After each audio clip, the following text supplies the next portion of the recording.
Bien, vamos a hablar hoy en esta primera clase sobre el abordaje de las enfermedades reumáticas. Mi nombre es Yurili Fuentes Silva y lo primero que vamos a comenzar a definir es lo que significa reumatología. Reumatología es una rama de la medicina que estudia el compromiso del sistema músculo-esquelético cuando este compromiso es de origen no traumático, pero también estudia a las enfermedades autoinmunes sistémicas. ¿Por qué esta asociación? Esto viene de que muchas enfermedades autoinmunes sistémicas comprometen al tejido conectivo y dentro de esto también hay compromiso del sistema musculoesquelético, de allí que haya esa conexión. Sin embargo, podemos tener enfermedades autoinmunes sistémicas que no comprometan al sistema musculoesquelético. Por eso es un poco a veces difícil entender este concepto para inclusive algún personal médico.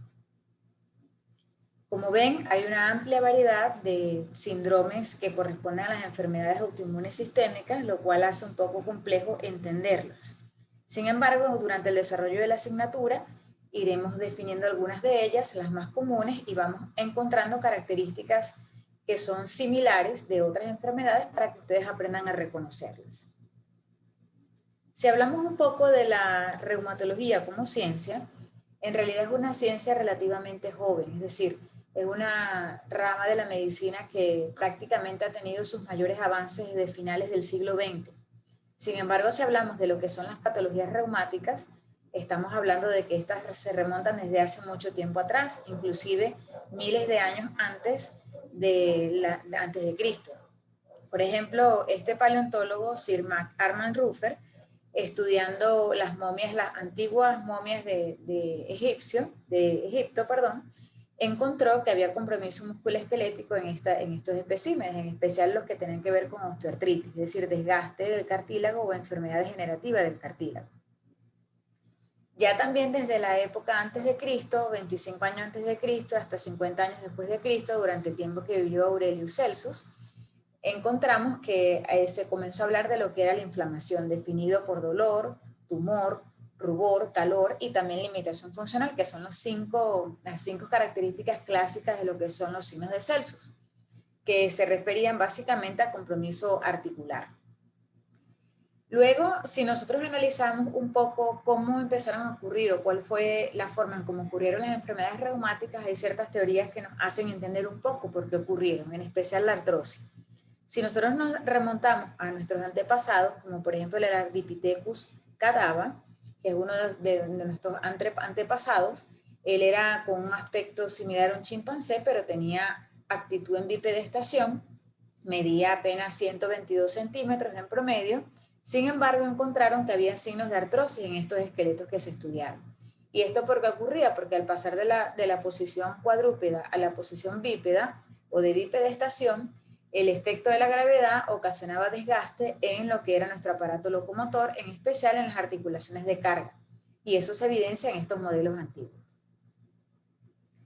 Hay un trabajo bien importante, una revisión que hizo el doctor Antonio Iglesias Gamarra, colombiano, reumatólogo, acerca de la prehistoria, la historia y arte en reumatología, y en este trabajo bien especial él nos muestra lo que es una revisión acerca de los orígenes de las enfermedades reumáticas en diferentes poblaciones. Y en una de las que se comenta allí en el estudio es acerca del estudio de esqueletos que se encontraron con positividad para artritis reumatoide. Fíjense, por ejemplo, aquí se analizaron casi 1000 esqueletos en la población de Norteamérica, en Estados Unidos, y encontraron que había una prevalencia bastante importante de alteraciones sugestivas de artritis reumatoide en estos esqueletos. Si vemos un poco las tasas de prevalencia e incidencia también de artritis reumatoide entre los nativos americanos y los caucásicos, vemos también que la prevalencia es variable, tan variable como 5.3%, por ejemplo, en los indios Chapechi, Pewa, de Minnesota, comparado, por ejemplo, con 0.6 en los territorios del noreste, en una tribu llamada Inuit Eskimos. Entonces, esta diferencia hace pensar que no solamente que ya había alteraciones desde épocas ancestrales, sino también sugestivas de artritis reumatoide, sino que también habían ciertos grupos con más predilección que otros, indicando que había un componente genético que era relevante. Cuando se estudió acerca de la presencia de enfermedades reumáticas también en nativos americanos y en grupos ancestrales, se encontró también que ya había presencia preponderante de enfermedades como artritis reumatoide, lupus eritematoso sistémico o generalizado, como se le llamaba antes, espondiloartropatías, que era como se le conocía anteriormente a las espondiloartritis, y así otras enfermedades también como las miopatías inflamatorias idiopáticas y esclerodermia. Es decir, que hay una teoría que él comenta en el estudio acerca de que se cree que el origen de la artritis reumatoide, los primeros casos de artritis reumatoide se encontraron en la población americana, específicamente en la población norteamericana y no en Europa, porque cuando analizaron esqueletos europeos no encontraron alteraciones sugestivas con artritis reumatoide. Si vemos en cuanto a la prevalencia de las enfermedades reumáticas en poblaciones, analizamos a la población caucásica, por ejemplo, poniendo de ejemplo a la población alemana, como el estudio de Shanga y colaboradores. En este estudio, Shanga nos muestra que hay una prevalencia prácticamente total de osteoartritis, porque bueno, esto depende del criterio que se utilizó para mencionar osteoartritis, pero indica que la prevalencia de osteoartritis es la enfermedad más frecuente, la enfermedad reumática más frecuente prácticamente en todas las series descritas, seguida de la artritis reumatoide y seguida por la espondilitis anquilosante, que es un tipo de espondiloartritis. Si vemos la prevalencia, por ejemplo, del lupus, es de 0.4%. Si analizamos, por ejemplo, el estudio EPICER realizado en España en el año 2016, aquí la prevalencia básicamente se concentra en la osteoartritis o la artrosis. Vemos que la prevalencia varía entre 5.2 hasta 15.5%, dependiendo de la localización de la artrosis. Seguido en cuanto a frecuencia de enfermedad reumática se refiere, seguida por la gota y seguida por la fibromialgia. Otras enfermedades reumáticas frecuentes, ya de las autoinmunes, estaría la artritis reumatoide, y fíjense que la frecuencia del lupus es de 0.2%. En Venezuela, a pesar de que nosotros tenemos el Centro Nacional de Enfermedades Reumáticas desde hace mucho tiempo, desde la década de los 70 y los 80 del siglo pasado, no se realizan estudios epidemiológicos de prevalencia en población reumática, pero les quiero mostrar un estudio realizado en Ciudad Bolívar, en una consulta de reumatología. Es un manuscrito que está aún en preparación, en donde se analizó una consulta desde el año 2011, diciembre de 2011 a diciembre de 2019, un total de 2.134 pacientes que correspondieron a 5.939 consultas, contando las de primera y sucesivas. Fíjense que encontramos dividiendo a estos pacientes en tres grupos, un número de ellos, de 365, correspondieron a condiciones reumáticas autoinmunes, 1.139 correspondieron a condiciones reumáticas no autoinmunes, y 130 personas que consultaron no tenían ninguna condición inmunológica o reumática, no inmunológica. Es decir, que a veces las personas van consultando creyendo que tienen algún compromiso reumático, pero no lo tienen. Entonces, nosotros analizamos algunas características que nos parecen importantes y que quisiera que ustedes conocieran. Fíjense, por ejemplo, que hay un porcentaje por casi cercano al 80% de individuos, mujeres, que consultan a reumatología. Es decir, que el 80% de las personas que consultan en una consulta de reumatología son mujeres de afecciones reumáticas, y es porque muchas de las enfermedades reumáticas son más prevalentes en mujeres que en hombres. En cuanto a la edad promedio, es ir alrededor de los 50 años, tanto para condiciones reumáticas autoinmunes como no autoinmunes. Hay algunas características demográficas que son más o menos similares, como los años de educación, aunque hubo diferencias estadísticamente significativas entre los dos grupos a favor de mayor educación en las condiciones reumáticas autoinmunes y mayor trabajo en los pacientes que tienen condiciones reumáticas autoinmunes, pero recuerden que son también personas más jóvenes.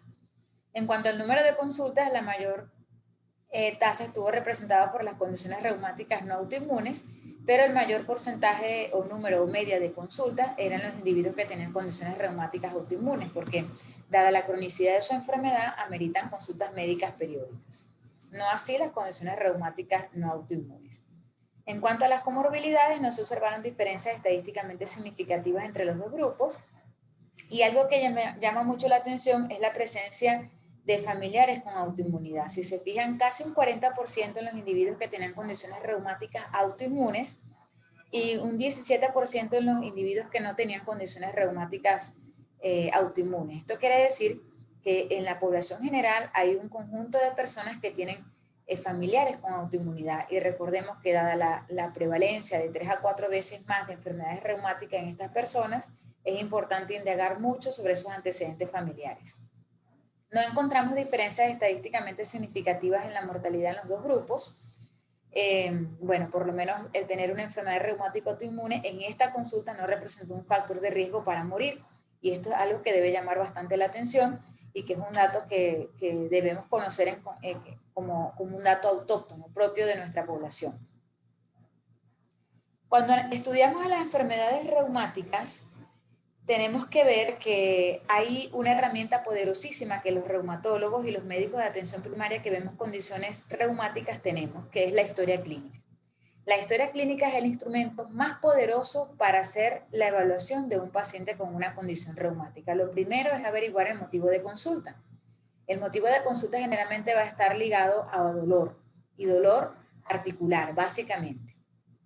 En el motivo de consulta nosotros vamos a identificar algunos síntomas que van a estar llevando al paciente a consultar, y tenemos que desglosar a través de un interrogatorio lo que es la enfermedad actual de ese individuo. En esa enfermedad actual nosotros debemos hacer un establecimiento cronológico de los síntomas y signos que ese paciente nos trae, nos consulta, y esta evolución cronológica en reumatología a veces no se parece a la historia clásica de medicina interna, porque muchas veces en reumatología vamos a encontrar que la enfermedad actual del paciente puede remontar hasta años atrás del momento en que está consultando. Les pongo un ejemplo. Si un individuo, por ejemplo, una muchacha de 18 años consulta por poliartritis en este momento y tiene un antecedente de hace 4 años que estuvo hospitalizada por anemia hemolítica autoinmune y necesitó esteroides para tratarse, probablemente yo deba pensar que dada esa anemia hemolítica autoinmune y la presencia de poliartritis, dos características muy importantes para pensar en lupus eritematoso sistémico en una mujer de 18 años, yo debo empezar su enfermedad actual desde aquel momento atrás, hace 4 años, cosa que no ocurre en una historia de medicina interna convencional. También existe en el interrogatorio, que debe ser dirigido por órganos y sistemas, lo que son los pertinentes positivos y los pertinentes negativos. ¿Qué son los pertinentes? Los pertinentes son situaciones, síntomas, signos que deberían estar presentes en esa persona que consulta por algo y que yo estoy obligado a preguntar. Por ejemplo, en esa paciente de 18 años, que yo debo sospechar si tiene poliartritis, en lupus eritematoso sistémico y artritis reumatoide, debo hacer un interrogatorio dirigido para buscar los pertinentes. En este caso, los pertinentes serían presencia de úlceras orales, presencia de rash malar, presencia de fotosensibilidad, caída del cabello significativa, dolor torácico de tipo pleurítico u opresivo, presencia de orinas espumosas, edema de miembros inferiores, etcétera, etcétera, etcétera. Síntomas que nos pueden hacer pensar de la enfermedad. Si eso no están presentes, yo estoy obligado a negarlos y colocar pertinentes negativos, y coloco, por ejemplo, si me dijo que no los tenía, alopecia, rash malar, fotosensibilidad, etcétera. Eso va a ser de vital importancia cuando analizamos la historia clínica. El examen físico también debe ser dirigido por órganos y sistemas, es decir, no puedo dejar ni un órgano, ningún sistema sin examinar. Debo examinar desde el cabello hasta las uñas. Cuando hacemos una historia clínica adecuada en reumatología, tenemos entre un 70 y 90% del diagnóstico. Los exámenes complementarios van a ser, como lo digo aquí, complementarios a esa historia clínica. Es decir, nos van a ayudar a apoyar un diagnóstico que ya tenemos por clínica. Estos exámenes de laboratorio pueden ser hematología, los reactantes de fase aguda como velocidad de sedimentación globular, proteína C reactiva, exámenes de química sanguínea que incluyan funcionalismo hepático y renal, examen de orina importantísimo, en especial en enfermedades autoinmunes sistémicas, y exámenes inmunológicos que lo iremos aprendiendo en cada una de las enfermedades. También existen otros exámenes complementarios, como por ejemplo las radiografías, ultrasonido, tomografía, resonancia magnética, etc. También es muy importante que nosotros averigüemos sobre la familia. El entorno familiar es sumamente importante para entender el contexto de la enfermedad, también el entorno social, el entorno económico del paciente, laboral, Y el conocer esto, así como la personalidad del paciente, nos va a ayudar a sobrellevar la enfermedad y establecer el pronóstico que esa persona tiene con su condición. Es necesario para orientar el diagnóstico en reumatología que conozcamos la epidemiología de las enfermedades reumáticas que estamos estudiando, que reconozcamos los patrones clínicos de cada enfermedad y que hagamos una historia clínica exhaustiva por órganos y sistemas. Si nosotros, por ejemplo, conocemos al paciente que nos está consultando, por ejemplo, por una podagra, y preguntamos sobre sus hábitos y encontramos que hay asociación de esos hábitos con el patrón clínico que el paciente presenta, y nosotros hacemos el abordaje adecuado, la intervención precoz, la referencia oportuna al médico especializado, en este caso el reumatólogo, o muchas veces sin necesidad de una referencia, usted puede hacer el abordaje en algunos casos, que ya los iremos aprendiendo más adelante en clases. Usted puede llegar al éxito, es que esa persona tenga una calidad de vida normal, como lo vemos en la foto de arriba, o podemos llegar al fracaso en donde la persona tenga un deterioro significativo con limitación física funcional importante. En reumatología, en atención primaria, tenemos dos tipos de tratamiento: farmacológico y no farmacológico. El farmacológico básicamente va a ir dirigido a analgésicos, antiinflamatorios no esteroideos que debemos revisar durante la rotación, esteroides, pero fíjense que pongo aquí en rojo y en letras mayúsculas con extrema precaución. Habrán casos muy seleccionados, muy específicos que ustedes aprenderán en el manejo en clase de cuándo van a utilizar esteroides y a qué dosis lo pueden utilizar. Porque estos medicamentos traen muchísimos efectos adversos, deben ser manejados con mucha conciencia, con mucha prudencia y no se pueden utilizar de rutina en atención primaria. En el tratamiento no farmacológico, como lo expreso aquí, es el tratamiento más importante en atención primaria.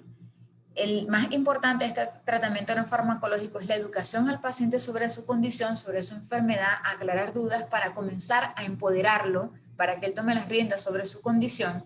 También están otros tratamientos como la terapia física, la rehabilitación, el enseñar hábitos dietéticos saludables al paciente y corregir factores de riesgo modificables, como por ejemplo el control de peso, del cigarrillo, el sol, por supuesto, dependiendo de cada enfermedad, será la corrección de los factores de riesgo que haremos específicamente.